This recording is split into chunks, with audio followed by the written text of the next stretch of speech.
RCR, la red que comunica y une al Perú.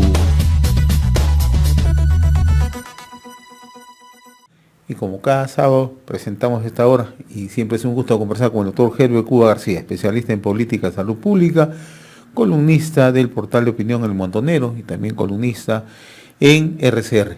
Doctor Herbert Cuba, qué gusto saludarlo, gracias como siempre. Muy buenos días y un saludo a través suyo a todo el país. A ver, vamos a conversar de algunos temas que están en vigencia, ¿no? Y que tienen que ver justamente con el tema de la pandemia, ¿no? ¿Cuál es su opinión sobre este nuevo cambio, esta nueva estrategia de vacunación que va a iniciar el gobierno a partir del 16 de abril, ¿no? Ya ahora ha indicado el ministro que se va a hacer una focalización territorial en las zonas donde haya mayor incidencia de casos, ¿no?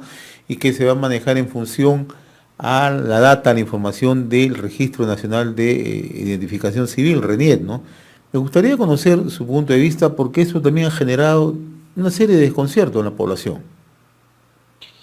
Mire, en primer lugar hay que señalar que el ministro de Salud ha dado una serie de generalidades y los funcionarios también en relación a un nuevo cambio.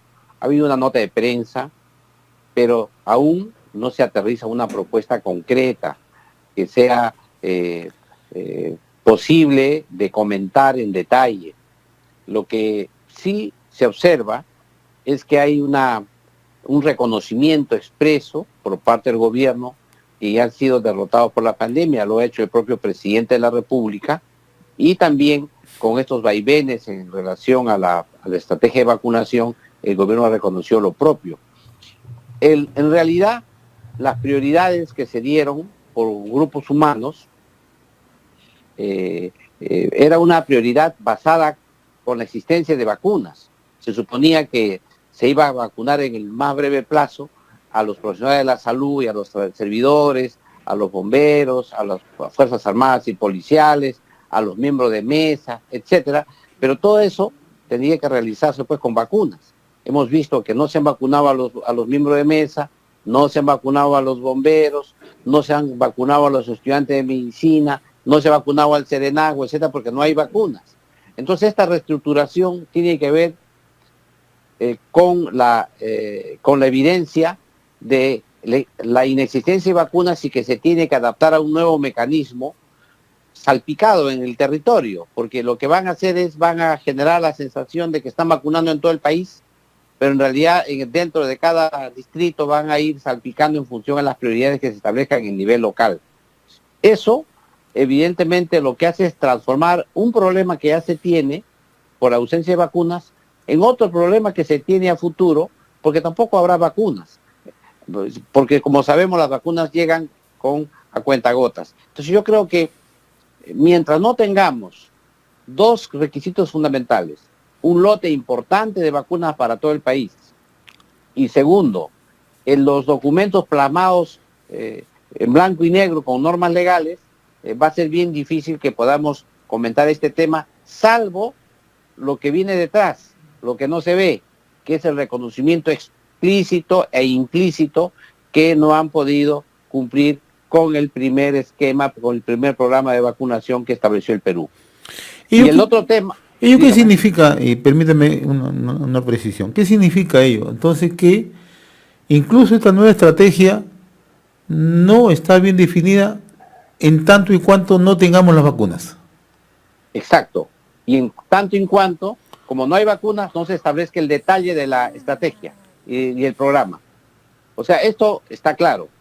O sea, ahí no, es más, no me he tomado la molestia siquiera de comentar la nueva estrategia de vacunación, porque para llegar a eso hay que tener hechos concretos. No se puede comentar sobre declaraciones, comentarios aislados. Para un tema tan importante para la población peruana, tenemos que dedicarle el espacio cuando tengamos cosas tangibles, como por ejemplo un importante lote de vacunas, y segundo, ya el detalle de la aplicación de la programación de esas vacunas.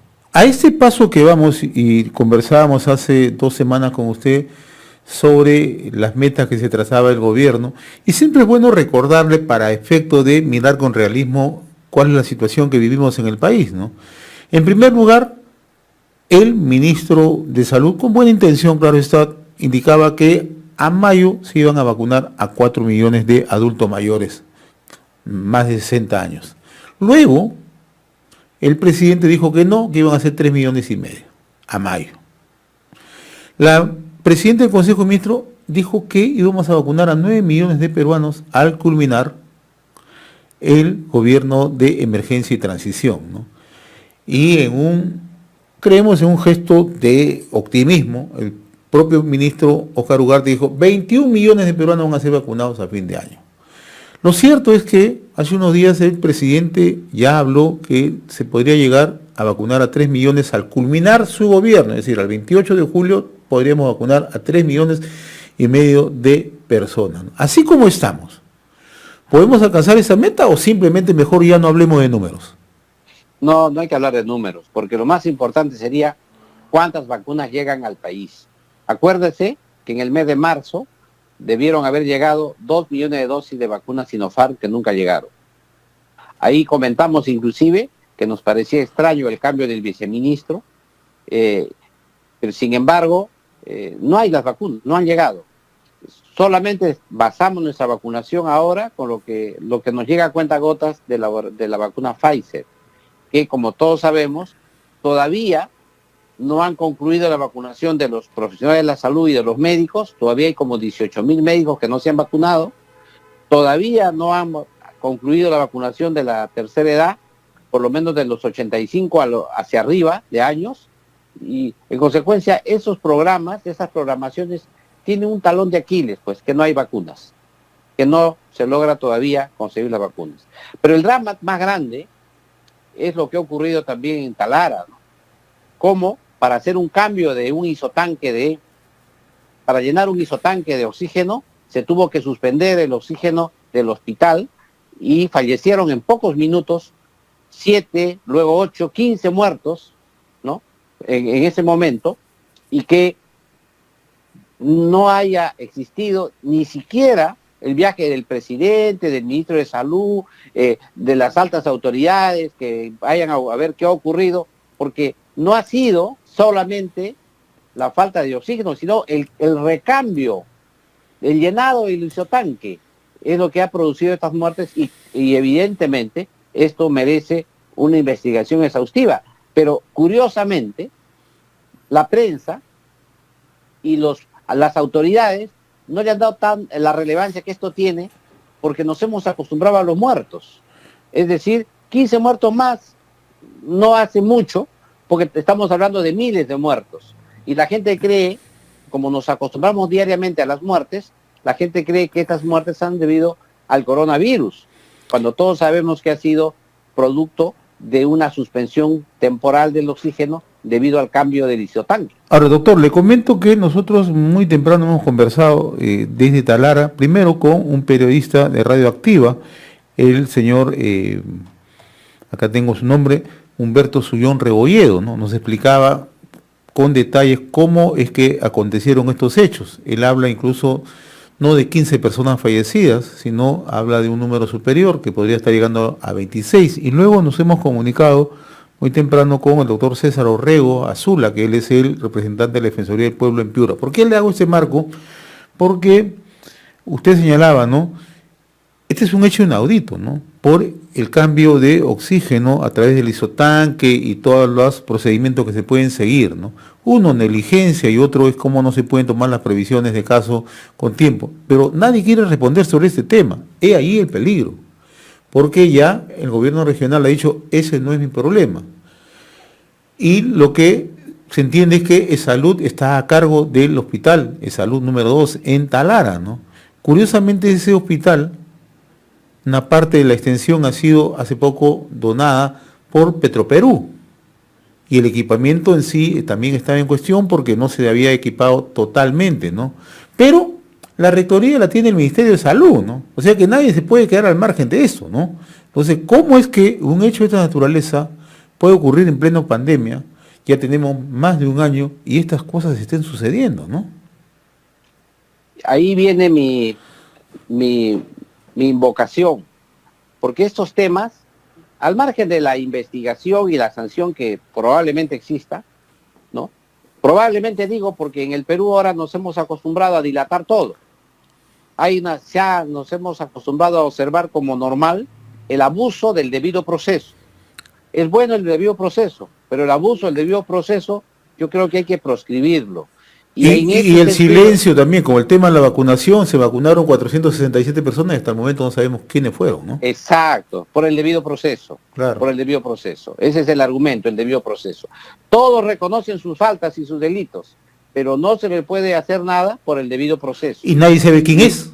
Y nadie sabe quién es. Y mire, lo que ocurre allá es que también he visto que también le echan la culpa a la empresa que hace el recambio del isotanque. Por eso es que creo que amerita una investigación extensa. Pero hay un dato adicional que yo lo he comentado en mi artículo. Y mire usted, nosotros hemos logrado, hemos pasado el día 7 de abril, que ha sido el Día Mundial de la Salud. En efecto. ¿Y por qué esto es importante? Porque las Naciones Unidas y su organismo especializado, que es la Organización Mundial de la Salud, que debería ha fracasado en luchar contra la pandemia, porque no ha logrado una lucha universal con la pandemia. Se ha utilizado la vacuna con espíritu geopolítico y ha exacerbado el nacionalismo. Los países que producen las vacunas y desarrollados han acaparado las vacunas en el mundo, y que además había sacado comunicados fuertes para exigir que los países brinden apoyo al tercer mundo, emite un eslogan para movilizar al mundo en favor de un mundo más justo y saludable, como si no existiese pandemia, porque luchar por un mundo justo y saludable lo vamos a hacer siempre. El problema está que estamos en una pandemia que es aquella que está matando gente, y en ese sentido creo que el eslogan debió ser, por lo menos, se me ocurre, el luchar, ¿no?, por una vacunación universal y gratuita, para que los 7.000 millones de ciudadanos del mundo puedan vacunarse. Pero, ¿por qué me preocupa ese eslogan? Porque el eslogan que ellos proponen de luchar por un mundo justo y saludable permite transformar a la pandemia en un medio para alcanzar un fin político. Porque vaya usted a saber qué entienden ellos por un mundo justo y saludable. ¿Qué será para ellos justicia? Porque como nosotros sabemos, lo importante en la sociedad es que los seres humanos por lo menos puedan tener libertad y a su vez no sufrir arbitrariedades. Es lo mínimo que podemos exigir. Sin embargo, ese motivo de usar a la pandemia como un medio para cambiar la sociedad puede servir como paraguas para que autoridades y funcionarios del Perú, por ejemplo, ¿no?, nos quieran introducir mecanismos extraños de reestructuración ministerial, reestructuración del Estado, etcétera, con el afán de un fin superior, que ya no es la vida, ya no es evitar las muertes, sino crear un modelo societal ideológicamente fundado. Por eso es que ese tema lo he analizado porque me ha llamado la atención y calza exactamente con otro que también ha ocurrido en el Día Mundial de la Salud, que ha sido la inhabilitación en la Comisión Permanente del Congreso del expresidente Vizcarra y las dos exministras, y que ahora solo ha quedado pendiente para el Pleno del Congreso de la República. Doctor, nos quedan 3 minutos. Usted comenzaba este diálogo haciendo una recordación que ha pasado desapercibida, ¿no?, por los medios de comunicación en el país, ¿no? El reconocimiento del presidente Francisco Sagasti que hemos fracasado en todas las líneas frente a la COVID. Le ha pedido disculpas incluso al país, ¿no? En eso hay que admitirlo, ¿no? Hay hidalguía, hay transparencia, ¿no? Pero todos esos errores que se han venido cometiendo desde hace un año les cuesta al país muerte, dolor, drama y una situación económica sin precedentes, ¿no? Entonces, ¿cuál es el norte que tenemos, no? Porque ya parece que hemos perdido el rumbo.